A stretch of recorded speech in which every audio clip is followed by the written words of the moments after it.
যে দেশে 17 বছর পড়ালেখা করার পর পড়ালেখার পাঠ চুকিয়ে চাকরির আবেদন করতে গিয়ে বেকার যুবককে শুনতে হয় অভিজ্ঞতা ছাড়া চাকরি দেওয়া হয় না, তখন প্রশ্ন জাগে 17 বছর পড়ালেখা না করে কোনো ওয়ার্কশপে কাজ শিখলেই তো হতো।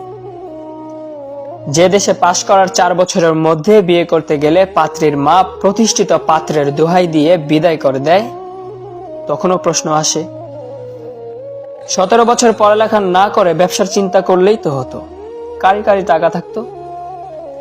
এ দেশে সার্টিফিকেট আর 2 টাকা পুরনো নোটের মধ্যে আদৌ কি কোনো পার্থক্য থাকছে? 17 বছর পড়ালেখা করার পর 12,000 টাকার বেতনে সকাল 9টা থেকে রাত 9টা পর্যন্ত ডিউটি করার অফার আসে। তাহলে নামের আগে গ্র্যাজুয়েট, ইঞ্জিনিয়ার এসবের কি দরকার? সিএনজি চালিয়েও তো 15,000-এর চেয়ে বেশি ইনকাম করা যায়।